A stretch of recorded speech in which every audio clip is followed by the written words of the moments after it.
नमस्कार मित्रांनो, इंग्लिश बोलूया या चॅनलमध्ये पुन्हा एकदा तुमचे सहर्ष स्वागत. आजच्या काळात प्रत्येक क्षेत्रात स्पर्धा खूप वाढली आहे. अशा वेळी स्वतःचं कौशल्य, विचार प्रभावीपणे मांडता येणं खूप गरजेचं आहे. आपल्यापैकी अनेकांकडे क्षमता असते, मेहनत करण्याची तयारी असते, स्वप्न असतात, पण अनेकदा फक्त इंग्लिश कम्युनिकेशन आणि कॉन्फिडन्स नसल्यामुळे आपण मागे पडतो.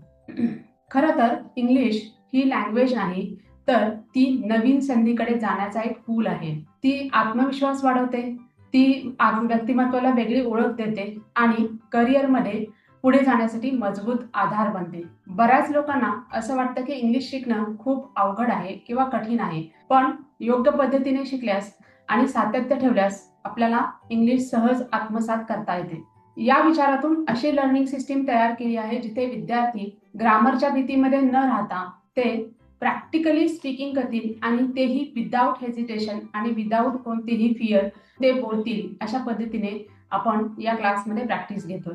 म्हणूनच इंग्लिश एक्सेल अकॅडमी हा क्लास नाही, तर विद्यार्थ्यांच्या कॉन्फिडन्स ट्रान्सफॉर्मेशनचा एक प्रवास आहे. इथे अनेक विद्यार्थ्यांनी स्वतःच्या भीतीवर मात करून, हेजिटेशन दूर करून स्वतःमध्ये खूप मोठे बदल घडवून आणलेले आहेत. अशाच एका विद्यार्थ्याशी आपण चर्चा करणार आहोत आणि त्यांचा अनुभव काय आहे ते आपण या पूर्ण व्हिडिओमध्ये उलगडणार आहोत. तर स्वागत करूया. सर, मी तुमच्या मनापासून स्वागत करते या फीडबॅक सेशनमध्ये. सर, सगळ्यात पहिल्यांदा तुम्ही असं सांगा की तुमचं नाव काय, तुम्ही काय करता आणि तुम्ही कुठून आहात? नमस्कार. मी प्राध्यापक डॉक्टर दत्तात्रय सौदागर सावंत. माझं मूळ गाव आहे पंढरपूर. मी सध्या शिवाजी विद्यापीठ कोल्हापूर येथे राज्यशास्त्र आदी विभागामध्ये सहाय्यक प्राध्यापक या पदावरती सेवा करीत आहे. Okay, thank you sir, thank you so much. तर तुम्हाला इंग्लिश शिकण्याची गरज नेमकी कधी जाणवली? का वाटलं की आपण इंग्लिश स्पीकिंग करायला पाहिजे किंवा शिकायला पाहिजे, असं का वाटलं तुम्हाला? इंग्रजी शिकणं हे आजच्या जगामध्ये खूप महत्वाचं बनलेलं आहे. म्हणजे जेव्हा आपण समाजामध्ये जातो, जेव्हा आपण घर किंवा घराच्या चार भिंती सोडून बाहेर जातो किंवा तुम्हाला जगामधलं कोणतंही ज्ञान जर ॲक्वायर करायचं असेल किंवा जगामध्ये चाललेला जो व्यवहार आहे, तो जर समजून घ्यायचा असेल, तर तुम्हाला सगळ्यात महत्वाचं आहे ते म्हणजे भाषा. आणि जगाचा व्यवहार किंवा जगातलं ज्ञान जर कुठल्या भाषेमध्ये चालत असेल, तर ते इंग्रजी भाषेमध्ये सुरू आहे. आणि मग तुम्हाला एखाद्या कानाकोपऱ्यात किंवा एखाद्या खेड्यामधलं किंवा एखाद्या गावामधलं तालुक्यापुरतं मर्यादित ज्ञान न ठेवता जर जगातलं ज्ञान घ्यायचं असेल, तर इंग्रजी भाषा ही खूप गरजेची आहे. आणि दुसरी गोष्ट म्हणजे करिअर ऑपॉर्च्युनिटीच्या दृष्टिकोनातून जेव्हा तुम्ही विचार करता, तेव्हा आज जर करिअर तुम्हाला करायचं असेल, तर इंग्रजी भाषेवर प्रभुत्व असणं खूप गरजेचं आहे.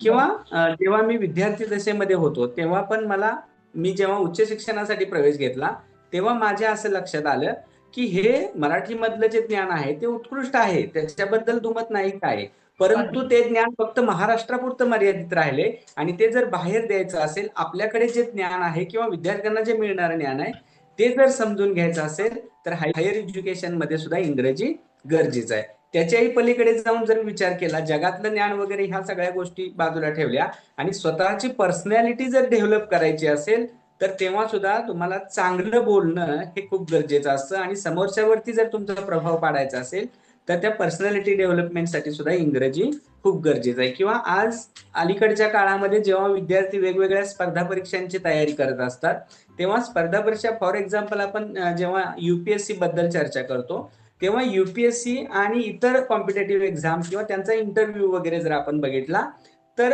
मोस्ट ऑफ टाइम ते सगळे इंटरव्ह्यू इंग्रजीमध्ये असतात. आणि म्हणून तुम्हाला इंग्रजी भाषा येणं किंवा इंग्रजीवर प्रभुत्व असणं गरजेचं आहे. अशा ह्या सगळ्या गरजा. आणि मग मी जेव्हा वर्गामध्ये विद्यापीठामध्ये टीचिंगला गेलो, तेव्हा माझ्या असं लक्षात आलं की समोरचे 50% पेक्षा जास्त विद्यार्थी जर इंग्रजी बोलत असतील, तर माझी सुद्धा ही गरज आहे की मी त्यांच्याबरोबर कम्युनिकेशन करताना इंग्रजीमध्ये बोललं पाहिजे.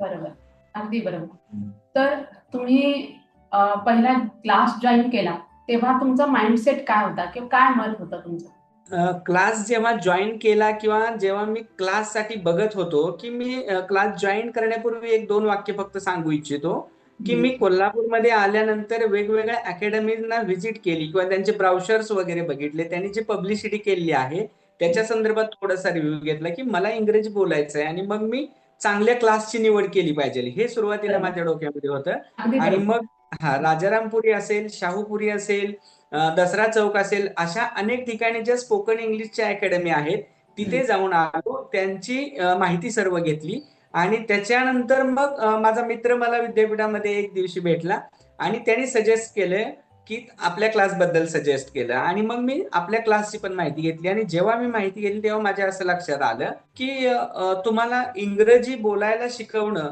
आणि त्याच्यामध्ये जसं आपण भाषा शिकतो तशाच पद्धतीनं ग्रामर शिकणं आणि त्याच्यानंतर सगळं काळ वगैरे शिकणं आणि मग पुढे पुढे जाणं तोपर्यंत तुमच्या क्लासचा कालावधी संपतो, हे काही योग्य नाहीये.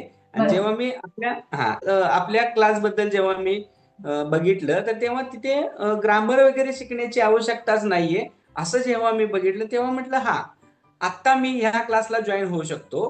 का तर ग्रामर शिकण्यामध्ये मला फारसा वेळ घालवायचा नाही, मला इन्स्टंट बोलायला शिकायचं आहे आणि ते स्पॉन्टेनियसली आपल्या क्लासमधून मला फीडबॅक मिळालेला होता, त्यामुळे मी आपला क्लास जॉईन केला.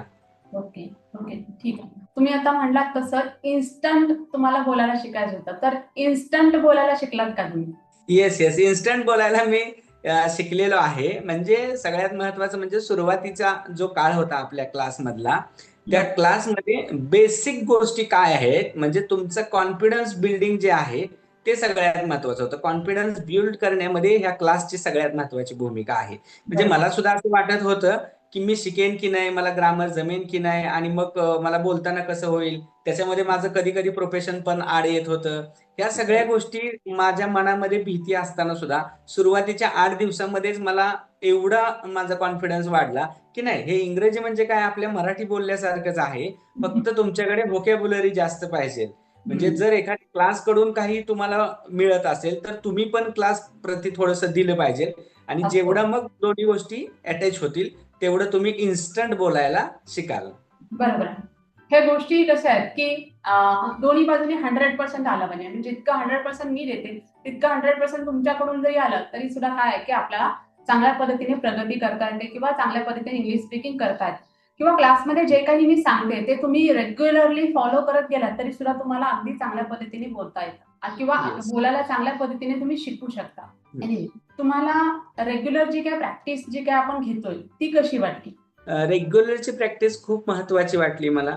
रेग्युलरच्या प्रॅक्टिसमध्ये जेव्हा आपण व्हिडिओज पाहतो, 20 मिनिटं ते 25 मिनिटाचे सर्व व्हिडिओ आहेत. ते व्हिडिओ पाहिल्यानंतर जेव्हा तुम्ही त्याच्यावरती प्रॅक्टिस सुरू करता नेक्स्ट लेक्चरला, तेव्हा सगळ्यात महत्वाचं म्हणजे तुम्ही पार्टिसिपेट करून घेता प्रत्येकाला. म्हणजे जो आपल्याकडे क्लाससाठी स्टुडंट जॉईन होतोय त्या स्टुडंटला फक्त तुम्ही शिकवायचं आणि मग त्याला मोकळं सोडून द्यायचं असं होत नाहीये. बऱ्याच वेळेला तुमची समजावून सांगण्याची जी पद्धत आहे ती पण खूप पॉझिटिव्ह अँगलनी असते. म्हणजे तुम्ही सर तुमचं ग्रामर चुकतंय असं सांगण्यापेक्षा तुम्ही असं म्हणता की सर भूतकाळामध्ये आपण वॉज वापरलं पाहिजे, इज वापरून चालणार नाही. म्हणजे ही जी पॉझिटिव्ह थिंकिंग आणि सगळ्यात महत्वाचं तुम्ही एक प्रश्न विचारता आणि समोरच्याला उत्तर द्यायला होतं. म्हणजे ही पार्टिसिपेटिव्ह लर्निंग प्रोसेस जी आहे ती क्लासमध्ये आपल्याला खूप चांगली वाटली मला.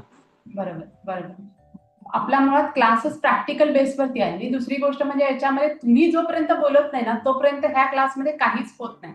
म्हणजे आपण शिकवलं हे काम येस. झालं असं नाही. जोपर्यंत विद्यार्थी या क्लासमध्ये बोलत नाही तोपर्यंत सेशनच होत नाही. अशा पद्धतीची ही प्रॅक्टिस आहे. बरं, आता रेग्युलर प्रॅक्टिस तुम्ही करत करत गेलात तेव्हा तुमच्यामध्ये काय बदल होत गेले असं तुम्हाला वाटतं? रेग्युलर प्रॅक्टिस जेव्हा मी सुरुवातीच्या पहिल्या 8 ते 10 दिवसामध्ये प्रॅक्टिस करत होतो तेव्हा मला थोडंसं वाटत होतं की मला जमेल की नाही, पण मी प्रॅक्टिस कंटिन्युअस करत होतो आणि मग सुरुवातीला माझ्यामध्ये हळू बदल व्हायला सुरुवात झाली. ते माझे शब्द चुकायचे किंवा अशा प्रकारचे प्रोनाऊन्सिएशन यायचे. मग पहिल्या 8 दिवसानंतर त्या प्रोनाऊन्सिएशन मध्ये सगळ्यात महत्वाचा पहिल्यांदा बदल झाला आणि त्याच्याही पेक्षा पुढे जाऊन सुरुवातीच्या 10 दिवसामध्ये नो कन्व्हर्जन किंवा नो ट्रान्सलेशन. म्हणजे बऱ्याच वेळेला काय होतं की जेव्हा विद्यार्थी नवीन शिकतो तेव्हा तो ट्रान्सलेट करण्याचा प्रयत्न करतो, पण क्लासमध्ये जॉईन झाल्यानंतर मला हे लक्षात आलं की आपल्याला ट्रान्सलेट करायची गरज नाहीये, स्पॉन्टेनियस बोलायचंय आणि मुळात ग्रामरची गरजच नाहीये. ग्रामर हे आपोआप येणार आहे, तुम्ही फक्त बोलत राहावा आणि मग सुरुवातीच्या 10 दिवसानंतर मग हळूहळू माझ्यामध्ये फ्लुएन्सी यायला लागली. म्हणजे त्या फ्लो मध्ये बोलणं सुद्धा खूप गरजेचं आहे. म्हणजे सुरुवातीला ग्रामरवरती ट्रेस द्यायचा नाही, फक्त स्पॉन्टेनियसली बोलायचं आहे. बोलण्यानंतर प्रोनाऊन्सिएशन वरती काम झालेलं आहे आपल्याकडून. बरोबर. प्रोनाऊन्सिएशनच्या नंतर मग फ्लुएन्सीवरती काम झालं. असं 3 पातळीवरती क्लासमध्ये काम झालेलं मला दिसतं. बरोबर. बरोबर. आता रेग्युलर प्रॅक्टिस करत असताना तुम्हाला जेवढा कॉन्फिडन्स आला किंवा जे काही तुम्ही शिकलात ते सगळं आत्मसात केल्यानंतर आता काय वाटतंय की आता तितक्याच कॉन्फिडंटली क्लासच्या बाहेर सुद्धा बोलू शकतो असं वाटतं? हो, आता 2 महिन्यानंतर मी असं बोलू शकतो कॉन्फिडेंटली, की हां, हे काहीच प्रॉब्लेम नाहीये. जेव्हा आता मी वर्गामध्ये किंवा विद्यार्थ्यांबरोबर सुद्धा बाहेर बोलत असतो, तेव्हा मी तेवढ्याच कॉन्फिडेंटली बोलत असतो. काही विद्यार्थी आता बाहेरच्या फॅकल्टीचे ॲडमिशनसाठी येतात आणि बऱ्याच वेळा इंजिनिअरिंग, ॲग्रीकल्चर सेक्टरचे विद्यार्थी येतात. तेव्हा ते कम्युनिकेट करत असताना इंग्रजीत बोलतात आणि त्याच्यामुळे मग मी पण त्यांना फीडबॅक इंग्रजीमध्ये देतो. बरोबर. त्याच्यामुळे कम्युनिकेशन स्किल जे आहे ते 2 महिन्यानंतर माझ्यामध्ये इम्प्रूव्ह झालेला आहे आणि मग स्वतः पण मी खूप वेळा कॉन्फिडेंटली बोलत आहे. ओके. आता म्हणजे क्लासमध्ये येण्यापूर्वी ट्रान्सलेशन होतं का? आणि आता काय होतंय? ट्रान्सलेशन होतंय का? क्लासमध्ये येण्यापूर्वी ट्रान्सलेशनच होत होतं 100% आणि गंमत काय व्हायची की मला एखादं वाक्य बोलायचंय तर मी मनामध्ये अगोदर त्याच्या ट्रान्सलेट करायचो, त्याच्यानंतर ग्रामरवरती काम करायचो, मग subject plus verb plus object अशी रचना माझ्या मेंदूमध्ये डोक्यामध्ये सुरू व्हायची. पण जेव्हा बरं. 2 महिने आता क्लासला झाल्यानंतर मी स्पॉन्टेनियसली बोलतोय. ग्रामर आपोआपच बरोबर येतंय. पण 99% मी फ्लुएंटली आता बोलायला लागलोय आणि त्याच्यामुळे ग्रामर आणि ट्रान्सलेशनचा काही विषय राहिलेला नाही. ट्रान्सलेशन नसल्यामुळे गती वाढते असं वाटतं का तुम्हाला? ट्रान्सलेशन नसल्यामुळे 100% गती वाढते. गती वाढते सगळ्यात महत्वाचं म्हणजे ते तुम्ही स्पॉन्टेनियस जेव्हा बोलता तेव्हा. ट्रान्सलेशनची जी प्रोसेस आहे ती पहिल्या 10 दिवसामध्ये संपूनच जाते. त्याच्यामुळं कोणताही विद्यार्थी ह्या क्लासला जॉईन झाल्यानंतर 10व्या दिवसापासून ट्रान्सलेशनच्या भानगडीत पडतच नाहीये. तो थेट बरोबर. स्पॉन्टेनियस बोलण्याच्याच भानगडीत पडतो. बरोबर. आता तुम्ही म्हणलात मगाशी की मी सुरुवातीला बऱ्याच ठिकाणी जाऊन आलो किंवा क्लासची चौकशी केली किंवा बऱ्याच क्लासेसचे ब्राउचर्स वगैरे गोळा केले. तर मग या क्लासमध्ये जेव्हा तुम्ही ऍडमिशन घेण्याचा विचार केलात किंवा ऍडमिशन घेतलं, त्यावेळेला या क्लासमध्ये काय वेगळेपण आपल्याला जाणवलं? तुम्हाला काय असं वेगळं जाणवलं की याच्यामध्ये खरंच काहीतरी वेगळं आहे? काय होतं ते वेगळं? माझ्या 2 ते 3 मित्रांनी जे मला क्लास सजेस्ट केले होते, त्या क्लासमध्ये मी जाऊन आल्यानंतर काय फीडबॅक मिळणार आहे हे मला थोडंसं अगोदरच कळलं होतं. का? तर माझे मित्र ज्यांनी 3, 4, 6 महिन्यांचा क्लास केलाय, ते बरोबर. आजही मराठीतच बोलतायत. बरोबर. आणि पहिली स्टेप तिथंच माझ्या लक्षात आली, की अरे ह्यांनी 6 महिन्याचा जर इंग्लिश स्पीकिंगचा कोर्स केला असेल आणि मी जेव्हा त्यांना इंग्लिश स्पीकिंग बद्दल विचारतो, तेव्हा ते सगळं मला मराठीतच बोलतायत. बरोबर. त्यांच्या 5-6 वाक्यामध्ये 2 शब्द सुद्धा जर इंग्रजी येत नसतील, तर त्यांना नक्कीच 100% ह्या क्लासचा फायदा झालेला नाही. नाही. ही एक गोष्ट मी सगळ्यात विचारात घेतली आणि बरोबर. त्याच्यानंतर दुसरी गोष्ट अशी विचारात केली, की मी जर राजारामपुरीमध्ये जायला लागलो, तर मला रोजचं 10 किलोमीटर अंतर आहे आणि मग त्याच्यासाठी 20 मिनिटं मला एक्स्ट्रा जायला लागणार आहेत. हो. माझं पेट्रोल त्याच्यासाठी खर्च होणार आहे, वेळ खर्च होणार आहे. हं. आणि मग मी अशा क्लासेस शोधत होतो, की जो ऑनलाईन असेल आणि मला बरोबर. घर बसल्या तो अटेंड करता येईल आणि सगळ्यात महत्त्वाचं माझ्या वेळेनुसार पण तो मला अटेंड करता करता येईल. येईल. या 2-3 गोष्टी होत्या आणि जेव्हा मी फिजिकली जेव्हा व्हिजिट केली दुसऱ्या 2-3 क्लासला, तेव्हा तिथे रश मला दिसली आणि त्या रशमध्ये काय होतं, की तुमच्याकडे इंडिव्हिज्युअल लक्ष पुरवलं जात नाही. हो. बऱ्याच वेळेला टीचर पैसे मिळतात म्हणून क्लास चालवतात असं होतं. पण एकदम. इकडे आल्यानंतर मला हे जाणवलं, की हां, इकडे इंडिव्हिज्युअल बॅच आहे. हं. तुमच्यावरती फोकस केला जातो. तुम्हाला हवा तो वेळ देऊन तुमच्याकडून स्पॉन्टेनियस स्पीकिंग करून स्किल तुमच्यामध्ये डेव्हलप करण्याचा प्रयत्न केला जातोय आणि म्हणून मग मी हा क्लास जॉइन केला आणि सगळ्यात महत्त्वाचं या क्लासमधून बाहेर पडलेले जे 2 विद्यार्थी होते, ते स्पॉन्टेनियस इंग्लिश बोलत होते आणि मला ग्रामर शिकायचं नव्हतं. मला इंग्लिश बोलायला शिकायचं होतं. बरोबर. बरोबर. आता जेव्हा अ, एवढा सगळा विचार केला आणि क्लासला ऍडमिशन घेतलं, त्याच्यानंतर इम्प्रूव्हमेंट झाली. आता काय वाटतंय? आता काय भावना आहेत तुमच्या? की बाबा आता कॉन्फिडेंटली बोलायला लागले. जितकं क्लासमध्ये कॉन्फिडेंटली बोलतात, तितकं क्लासच्या बाहेर सुद्धा कॉन्फिडेंटली बोलतात.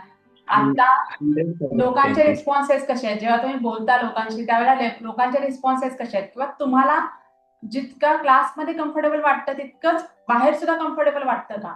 कारण जोपर्यंत क्लासमध्ये मी आहे तोपर्यंत काय वाटतं की हा मॅडम आहे, चला ठीक आहे. थोडंसं म्हणजे एक सपोर्टिव्ह नेचर असतं. त्याच्यामुळे आपण इकडे सपोर्ट करतो, पण ठीक आहे. पण बाहेर क्लासच्या बाहेर तर काही मी सपोर्ट करत नाही. पण क्लासच्या बाहेर बोलताना कसं वाटतं तुम्हाला?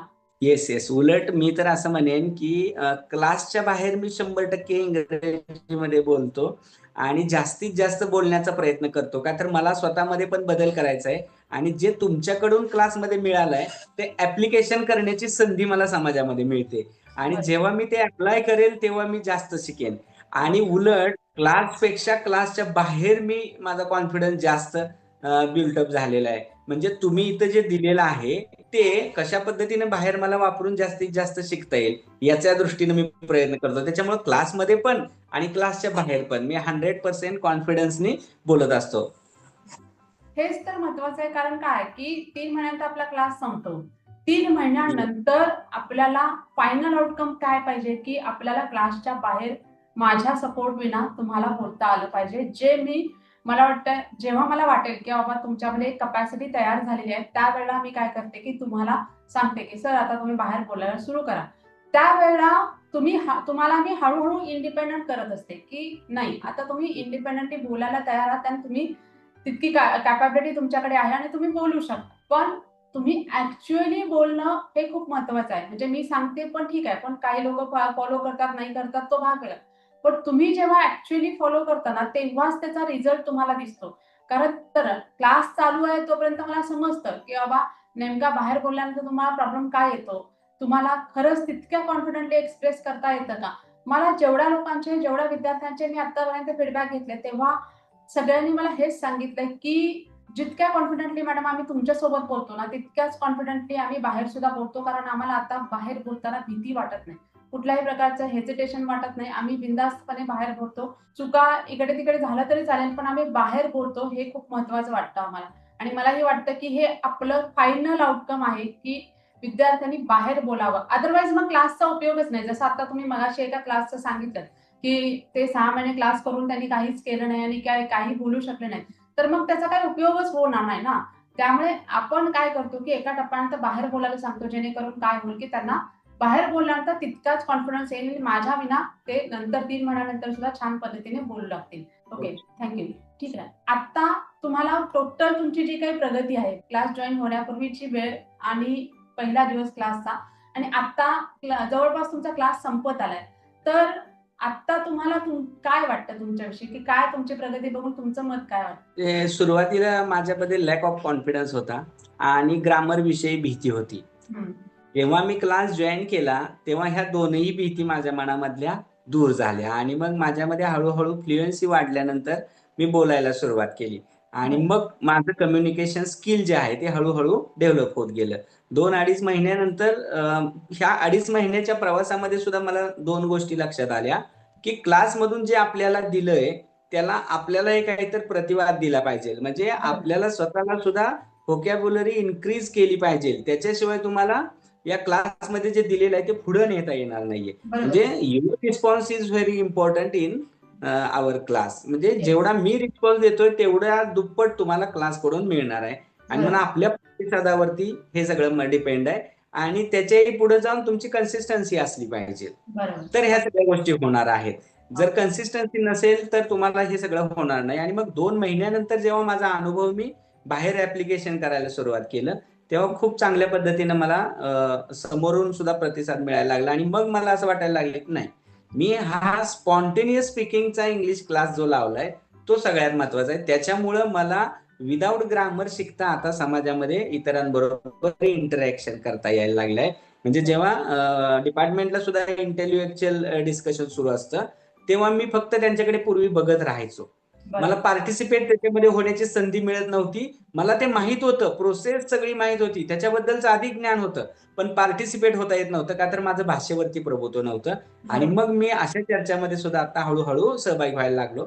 हे यश ह्या क्लासचंच आहे. म्हणजे या क्लासमुळे मी कॉन्फिडेंटली आता बोलायला लागलोय. मग ते छोट्या छोट्या बँकेमध्ये गेल्यानंतर स्लिप भरताना सुद्धा पूर्वी आपण मराठीमधल्या याच्यावरती भरत होतो, हा, पण आता बरोबर. माझ्या लक्षात आलं की हा म्हणजे बेनिफिशरी कोण आहे आणि सेंडर कोण आहे किंवा रिसिव्हर कोण आहे, एवढ्या छोट्या छोट्या गोष्टी असतात बँकेमधले स्लिप भरताना, पण त्याही बरोबर. गोष्टी आता फ्लुएंटली यायला लागलेल्या आहेत. बरोबर. बरोबर.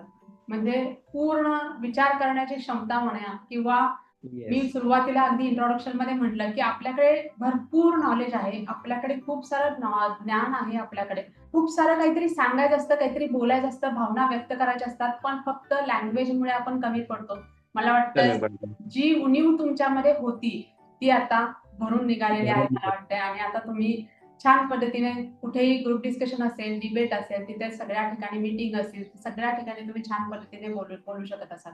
ओके. येस. मला एक सांगा की या क्लासमध्ये जे काही ग्रुप डिस्कशनची प्रॅक्टिस आपली चालते ती कशी वाटते तुम्हाला? ग्रुप डिस्कशनची प्रॅक्टिस खूप चांगल्या पद्धतीने होते. मी मगाशी म्हटल्या पद्धतीने ग्रुप डिस्कशन हे ग्रुप डिस्कशन राहतंय आणि पार्टिसिपेटिव्ह लर्निंग जे आहे ते खूप जास्त होते. म्हणजे तुम्ही एकच शब्द बोलता आणि पुढच्याला 10 शब्द बोलायला लावता. म्हणजे बरोबर. एकच वाक्य विचारता आणि मग त्याच्यावरून 10 वाक्य बोलावे लागतात. बरोबर. सर काय केलं?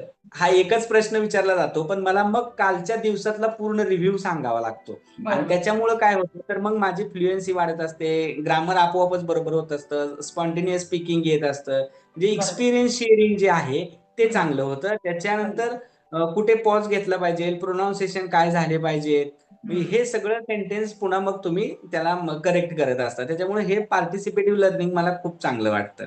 बरोबर. पण या सगळ्यामध्ये ग्रुप डिस्कशन म्हणजे आपण आधी कन्सेप्ट प्रॅक्टिस घेतली ते ठीक आहे. पण ग्रुप डिस्कशन मध्ये टोटल काय तुमचं मत वाढलं की तिथे व्होकॅब्युलरी वाढली का किंवा सेंटेन्स वेगवेगळे सेंटेन्स पॅटर्न बनवायला लागला का तुम्ही? Yes, yes. ग्रुप डिस्कशन मध्ये सुरुवातीला जेव्हा आपण ग्रुप डिस्कशन सुरू केलं, 1, 2, 3 झाल्यानंतर मला थोडंसं जड वाटत होतं. पण नंतर माझ्या लक्षात आलं, की क्लासकडून रिस्पॉन्स मिळतोय, पण आपल्याकडून तेवढा रिस्पॉन्स मिळत नाहीये. आणि मग मी वेगवेगळ्या कॉम्प्युटर आणि वेबसाईटच्या माध्यमातून ग्रुप डिस्कशनचे मुद्दे काढायला लागलो.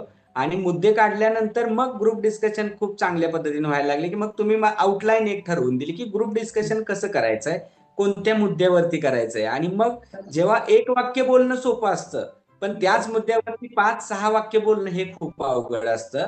का तर पहिल्या वाक्याला दुसरं वाक्य जोडून आलं पाहिजे. मग जोडण्यासाठी कोणते शब्दप्रयोग वापरायचे, भूतकाळासाठी काय, आणि त्याच वाक्याचा जर भविष्यकाळ सांगायचा असेल किंवा त्याचा इम्पॅक्ट सांगायचा असेल आणि त्याची पार्श्वभूमी सांगायची असेल, तर याच्यामधला जो काळामधलं जे अंतर आहे, हे बरोबर. सगळं मला ग्रुप डिस्कशन मध्ये अधिक चांगल्या पद्धतीने कळत गेलं. आणि मग एका वाक्याची 2, 2 वाक्याची 4, 4 वाक्याची 6 वाक्य व्हायला सुरुवात झाली. आणि हळूहळू टाइम पण वाढायला लागला. आता तो 25, टाइम 30, 40 हो, मिनिटापर्यंत सुरुवातीला जातो. मी 10च कंटिन्युअस मिनिटं. तुम्ही एवढा वेळ बोलताय. येस. सुरुवातीच्या पहिल्या आणि दुसऱ्या याच्यामध्ये जर बघितलं तर 11 मिनिटं आणि 12 मिनिटं हा एवढाच वेळ होता. पण नंतर माझ्या लक्षात आलं, की हा यार आपण हे पण सांगू शकतो. इथे टाइम आपला इन्क्रीज होऊ शकतोय आणि ही वाक्य तर सोपीच आहेत. फक्त सांगण्यामध्ये मी ती विसरून गेलो होतो. मग नंतर मी मुद्दे नोट डाउन करायला लागलो आणि मग मुद्द्यामध्ये हळूहळू माहिती भरत गेलो. आणि मग हे मुद्द्यामध्ये माहिती कशी भरायची आहे, मग सुरुवातीला काय आलं पाहिजे, सेंटरला काय आलं पाहिजे आणि शेवट कसा असला पाहिजे, हे तुम्ही बरोबर.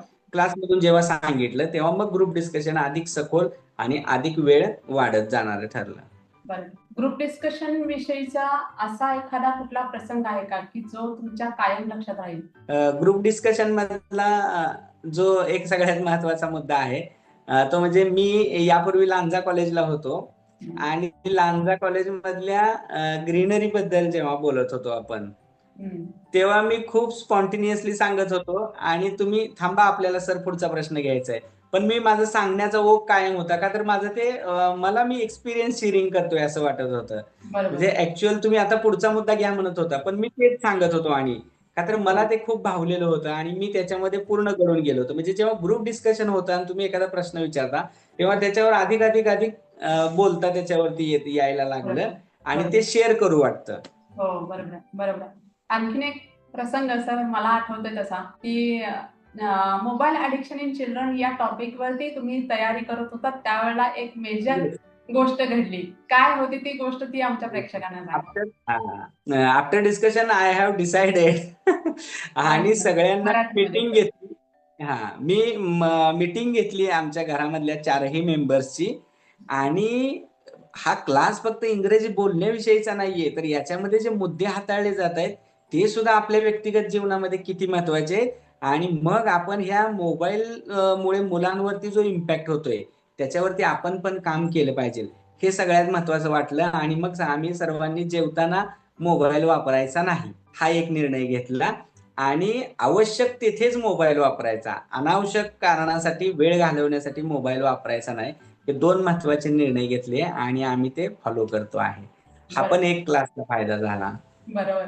आणि तुम्हाला 2 लहान मुली आहेत सर आणि येस. मुली स्पेसिफिकली मुलांच्यावरती त्याचा काय परिणाम होतो हे तुम्हाला तिथे रिअलाईज झालं. म्हणजे क्लास हा रिअलाईज फक्त झालं. स्पीकिंग पुरता रिलेटेड न राहता तुम्हाला तुमच्या आयुष्यामध्ये सुद्धा बदल घडवण्यासाठी हा क्लास उपयुक्त ठरला असं वाटतं का तुम्हाला? खूप खूप सामाजिक बांधिलकी जोपासणं हे सुद्धा सगळ्यात मोठं काम आहे. आणि व्यक्तिगत आणि कौटुंबिक सामाजिक विकासामध्ये सुद्धा हा क्लास खूप महत्वाची भूमिका घेतो. म्हणजे आतापर्यंतचे सगळेच जर ग्रुप डिस्कशनचे विषय बघितले आपण, तर पॉलिटिकल अवेअरनेस असेल, सोशल अवेअरनेस असेल, एन्व्हायरमेंटल अवेअरनेस असेल, म्हणजे अवेअरनेस ड्राईव्ह वरती पण खूप चांगल्या पद्धतीने काम करतोय.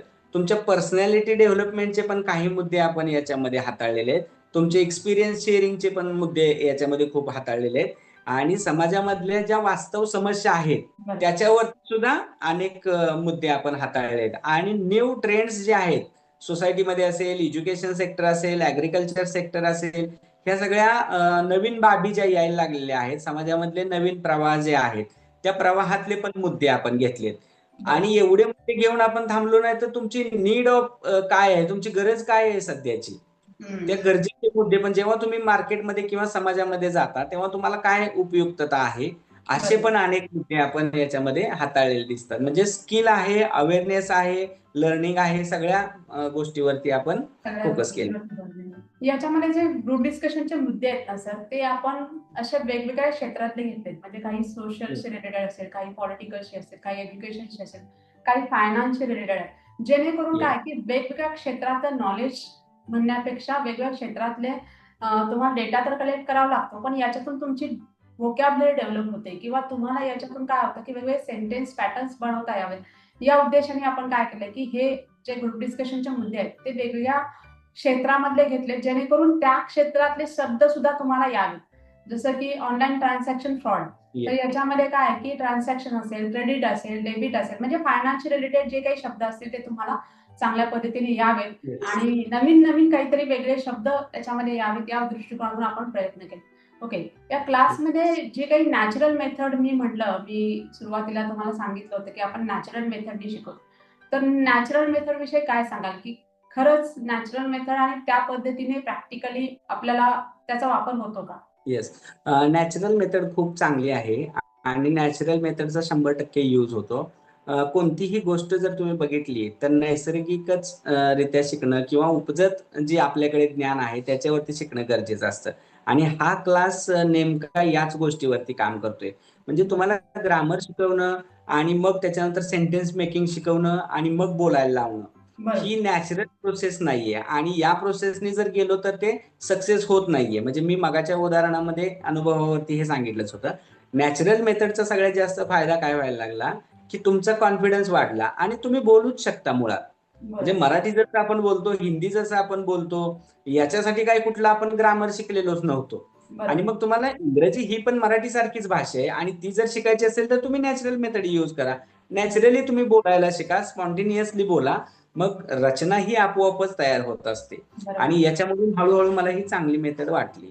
त्याच्यामुळं जसं खऱ्या ओव्हरऑल डेव्हलपमेंटचा जर विचार केला तर ओव्हरऑल डेव्हलपमेंटसाठी नॅचरल मेथड ही खूप गरजेची आहे. आता जितक्या मराठी नॅचरली बोलता तितक्या नॅचरली इंग्लिश बोलता का सर?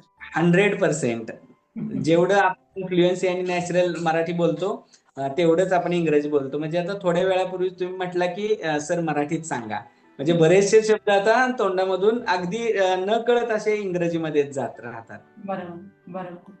ही खूप ग्रेट अचीव्हमेंट आहे असं मला वाटतं, की खरंच म्हणजे आपण तितक्या नॅचरली आणि स्पॉन्टेनियसली विचार करणं आणि त्या पद्धतीने बोलणं ही खूप महत्त्वाची गोष्ट आहे इंग्लिश स्पीकिंग करण्यासाठी.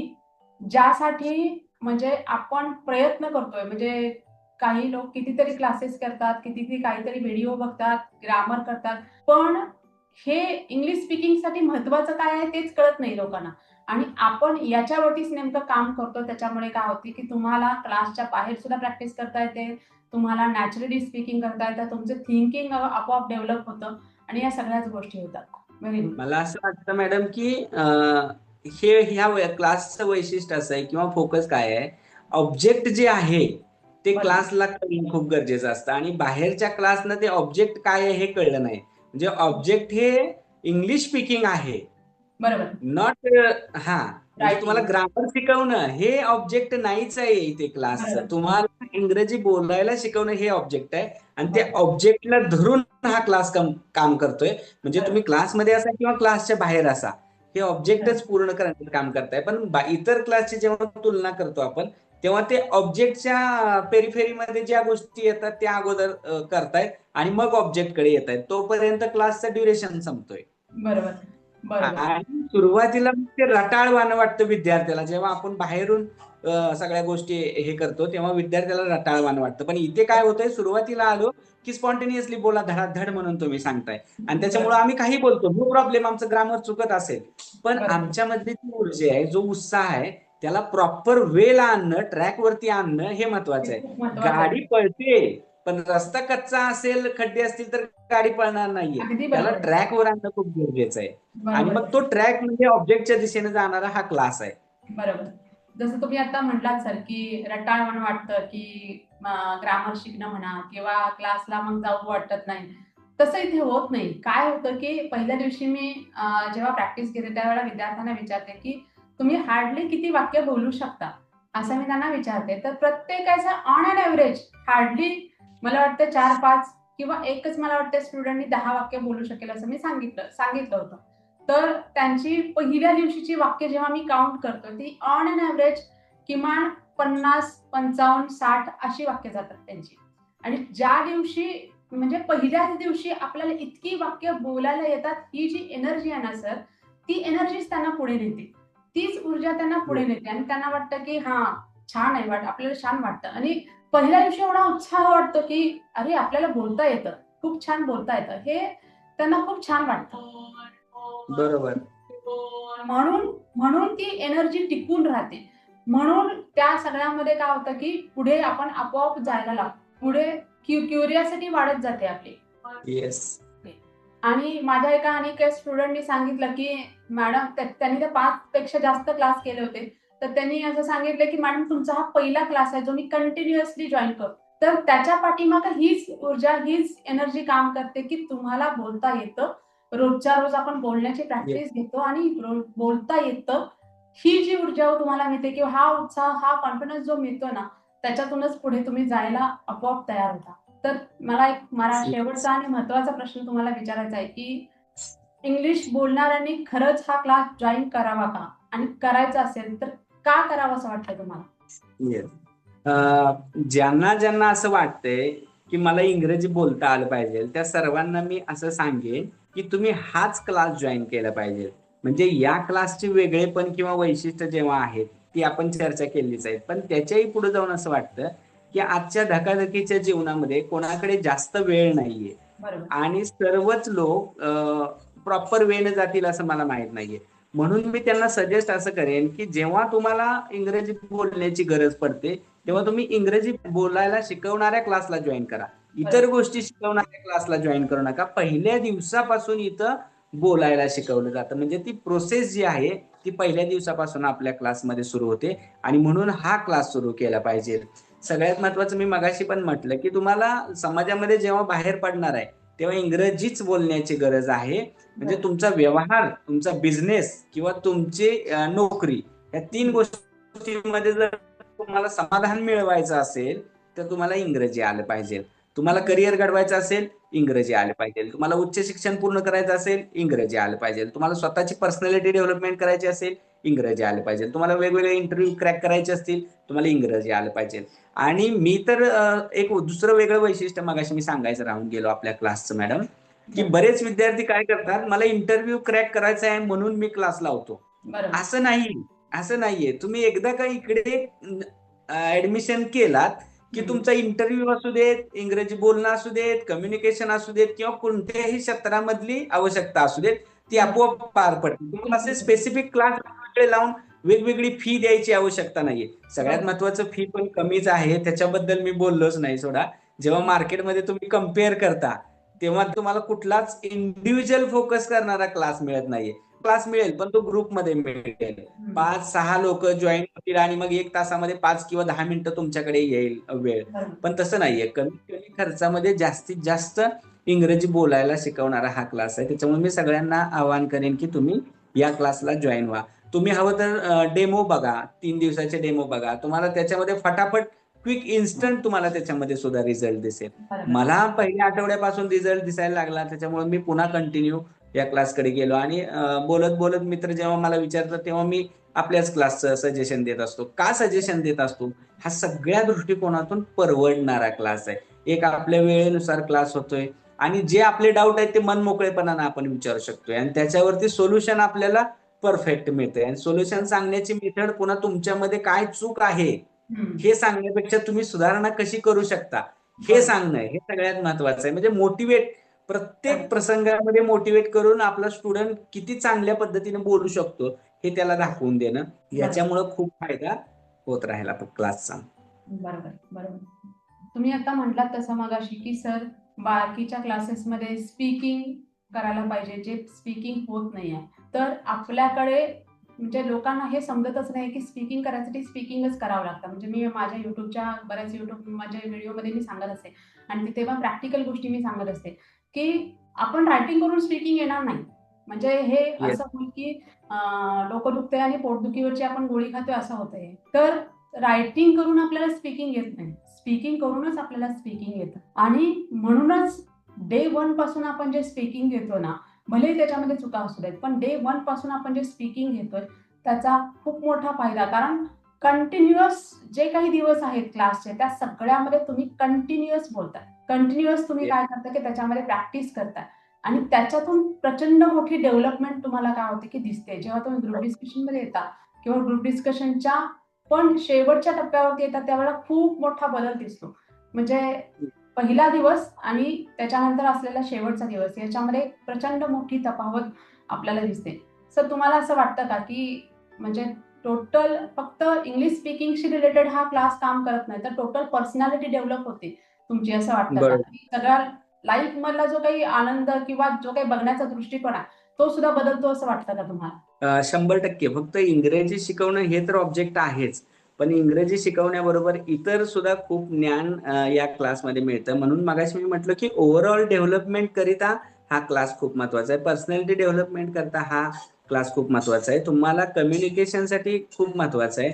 तुमचा सोसायटीमधला असणारा एखादा प्रॉब्लेम किंवा सोसायटीमधल्या एखाद्या गोष्टीबद्दलचा अवेअरनेस तुमच्यामध्ये क्रिएट करण्यामध्ये सुद्धा हा क्लास खूप महत्वाचा आहे.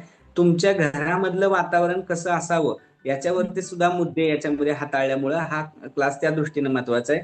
तुमचं बिहेवियर कसं असलं पाहिजे सोसायटीमध्ये किंवा तुम्ही एखाद्या विशिष्ट ठिकाणी नोकरी करत आहात, व्यवसाय करत आहात, तर त्या ठिकाणी तुमच्याकडे कोणते स्किल पाहिजेत हे शिकवणारं सुद्धा ज्ञान ह्या क्लासमधून मिळते. म्हणजे फक्त इंग्रजी बोलायला शिकवणं हे तर आहेच, पण याच्या बरोबरीने इतर पैलू जे आहेत ते सुद्धा ह्या क्लासमध्ये कव्हर केलेले आपल्याला दिसतात. Thank sir. Thank so much. खूप छान. तुम्ही जो अनुभव शेअर केलात आणि अगदी मनापासून तुम्ही जे काही या क्लासविषयी सांगितलं त्याबद्दल मी तुमचे आभार मानते. तुमचा हा जो काही प्रवास आहे, तो एक सिद्ध करतो की इंग्लिश हे फारसं अवघड नाही आहे किंवा इंग्लिश आपल्याला असाध्य करण्यासारखी गोष्ट नाही आहे. तर ती आपण साध्य करू शकतो. पण त्यासाठी आपल्याला एक योग्य प्रॅक्टिस, एक योग्य मेंटर असावा लागतो आणि एक मार्गदर्शन योग्य पद्धतीने मिळालं, तर आपण चांगल्या पद्धतीने प्रॅक्टिस करू शकतो. प्रत्येकाकडे ती ॲबिलिटी आहे. असं नाही की कुणाकडे ती ॲबिलिटी नाहीये. कारण काय की आपण आपल्या इंग्लिश लँग्वेजचा बेस आपल्याकडे आहे. कारण शाळेपासून टोटल कॉलेजपर्यंत आपण इंग्लिश शिकत आलो. त्याच्यामुळे जो काही बेस आहे ना, तो बेस आपल्याकडे आहे. म्हणजे छान रायटिंग करतो, लिसनिंग केल्यानंतर आपल्याला समजतं. आपण रीडिंग केल्यानंतर पण आपल्याला समजतं. पण स्पीकिंगमध्ये सगळे बरेच लोकं काय होतात की मागे पडतात. तर पण तो जर तुम्हाला एक चांगला मेंटर, योग्य मार्गदर्शन मिळालं, तर तुम्ही हे नक्कीच साध्य करू शकता आणि जे काही तुमचे आयुष्यातले जे काही प्रॉब्लेम्स इंग्लिशमुळे थांबलेले असतील, ते पुढे जाऊन तुम्ही काय करू शकता, अचीव्ह करू शकता. जर तुम्ही जे काही सकारात्मक बदल तुमच्या आयुष्यामध्ये घडले, आयुष्यामध्ये घडले शिवाय तुमच्या इंग्लिश स्पीकिंगच्या क्लासमध्ये जे काही क्लासमधून जे काही तुमचे सकारात्मक बदल घडले, ते नक्कीच प्रेरणादायी ठरतील. जे कोणी इंग्लिश स्पीकिंग करायला शिकणार आहेत, त्यांना खरंच तुमच्यातून ऊर्जा मिळेल आणि मला वाटतं काय, की हा प्रवास फक्त इंग्लिश शिकण्याचा नसतो, तर तो आत्मविश्वास वाढवण्याचा प्रयत्न असतो किंवा तुमच्यामध्ये तुम्हाला जे काही अचीव्ह करायचं आहे, म्हणजे ज्या अचिव्हमेंट साठी तुम्ही क्लास लावलाय, ते अचिव्हमेंट, ते गोल अचिव्हमेंट करून देण्यासाठी आम्ही सतत प्रयत्न करतो की तुम्हाला इंडिपेंडेंटली राहून तुम्हाला ते गोल अचीव्ह करता यावं, तुम्हाला त्याच्यावरती पुढे जाता यावं आणि तुमची एक ओळख निर्माण व्हावी. तुमची ओळख निर्माण झाली तर तुम्ही आम्हाला जास्त प्राऊड फील होईल की आपल्या क्लासचा विद्यार्थी इतका पुढे गेला. तर ही एक गोष्ट मला खूप छान वाटते. आणि दुसरी गोष्ट म्हणजे तुम्ही म्हटलात की काय की या क्लासमध्ये अफोर्डेबल प्राइसमध्ये जे काही आपण देतोय ते का देतोय, तर त्याचं कारण एक आहे की सर याच्या पाठीमागे फार प्रोफेशनल असा उद्दिष्ट नाहीये. तर याच्यामध्ये सगळ्यात महत्वाची गोष्ट आहे की समाधान. म्हणजे जेव्हा तुम्ही काहीतरी अचीव्ह करताय, जेव्हा तुमच्या आयुष्यामध्ये माझ्यामुळे किंवा मी शिकवलेल्या इंग्लिश स्पीकिंगमुळे तुमच्या आयुष्यामध्ये काहीतरी बदल घडतो, तुम्ही काहीतरी अचीव्ह करता, तुम्ही तुमच्या टार्गेट पर्यंत पोहोचता, त्यावेळेला तुमच्याबरोबर मलाही मिळणारं जे काही समाधान आहे ते खूप मोठं आहे, जे मी पैशामध्ये मोजू शकत नाही. जसं लास्ट टाइम एका सरांनी 13 वर्षाचं त्यांचं प्रमोशन थांबलं होतं. 13 वर्षानंतर फक्त आपल्या इंग्लिश स्पीकिंग क्लासमुळे, म्हणजे फक्त आणि फक्त इंग्लिश स्पीकिंगमुळे ते प्रमोशन थांबलं होतं, जे आपल्यामुळे अचीव्ह झालं. आणि हे जर अशी अचीव्हमेंट तुमच्या आयुष्यामध्ये माझ्यामुळे होत असेल किंवा माझ्या क्लासमुळे होत असेल, तर याच्यापेक्षा मोठं काहीच नाही. तुम्ही जी काही फी देताय, ती ती फी कुठेच नाही असं मला वाटतं. ते खूप समाधान जे काय आहे ना, ते समाधान खूप मोठं आहे असं मला वाटतं. त्यामुळे अशाच प्रकारे सर शिकत राहा, बोलत राहा आणि सतत स्वतःला पुढे नेत राहा, असं मी तुम्हाला शुभेच्छा देते. आणि मित्र, हा व्हिडिओ आवडला असेल तर लाईक करा, चॅनलला सबस्क्राईब करा आणि हा व्हिडिओ जास्तीत जास्त लोकांना शेअर करा.